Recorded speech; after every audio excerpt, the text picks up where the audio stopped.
tout le monde, alors on se retrouve pour un tout petit résumé de mon nouveau rangement Fimo. Parce que j'ai rempli donc la deuxième tour.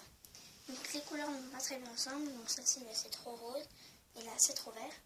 Mais j'ai pas encore interchangé les tiroirs et en plus comme il y a les étiquettes, voilà.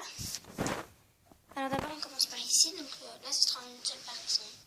Là ce sont des tubes, en fait là c'est du papier alimentaire quoi. Du papier transparent, donc j'en ai plus beaucoup. Et derrière, c'est du papier aluminium. Là, c'est mon rouleau qui ne tient pas dans les boîtes. Après, ici, donc là, c'est quand j'ai des créations, je les mets là. Donc d'habitude, il est plus gros, mais là, j'en ai pris un petit. Donc là, il est vide pour l'instant. Là, c'est mon sachet, donc Clips. Mon sachet à sachet. Là, ce sont que des sachets. Bon, là, c'est pas vraiment que pour la Fimo, mais voilà. Après, j'ai commencé par cette boîte. Donc, il n'y a plus grand chose. Mes petits pots, j'ai mis un sachet. Parce que je les avais perdus. Toute ma pâte beurre, je l'ai beaucoup poussée. C'est aussi la pâte que j'ai laissée trop longtemps sans rien faire. Qui est inutilisable, même avec des Fimo transparentes.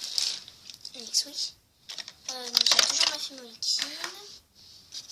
Ça, c'est mon papier. Là, j'ai mon rouleau, je sais pas trop quoi en faire. Celui-ci, la précédente.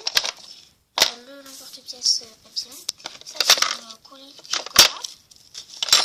Là, j'ai une cuillère, un couteau. Ici, j'ai toujours ça, mais je sais pas quoi mettre dedans. Du fil de fer, mes nœuds, mes rubans. Ma petite mallette, toujours avec le reste. J'ai des petites étiquettes. Voilà.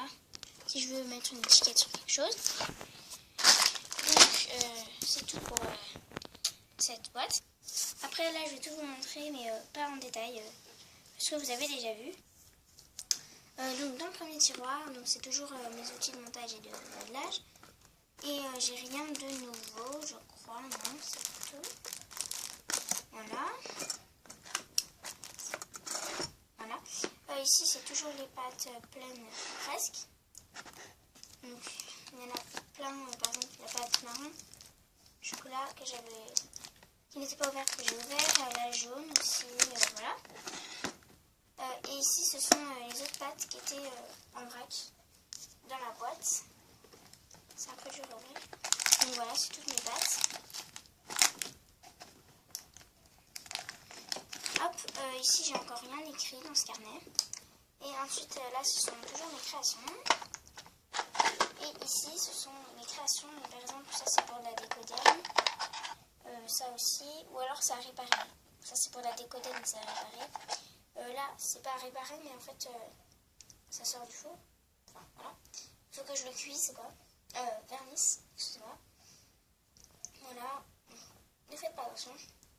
Une pizza, que j'aime bien. Et un petit pain de pisse à mettre sur une décollaine.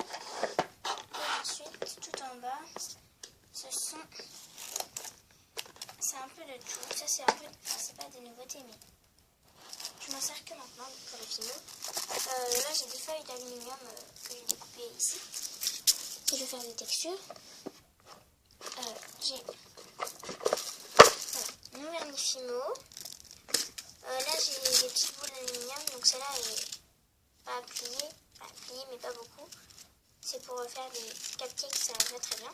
Là, j'ai des petites aiguilles comme ça. Pour faire un dotting tool un peu. J'en ai plusieurs, j'en ai plein. Voilà. Là, j'ai un cache de pinceau ici. Mais j'ai perdu le pinceau. Là, j'ai aussi d'aluminium. Plus petit. Aussi pour faire des cupcakes. Celui-là, c'est vraiment pour faire quelque chose de très serré. Ok, très... Voilà. Là, c'est tous mes petits pots de confiture, tout petits. Voilà. Pour faire le vernis. Donc, je vais vous faire un tuto vernis. Dans pas longtemps, sûrement. Et voilà. Et sinon aussi, c'est toujours mon livre, mon tissu et mes rubans. Et en fait, le tissu, ça, c'est que celui que que j'ai dans ma chambre, mais sinon tout le reste en fait c'est pas que à moi, donc je suis en bas.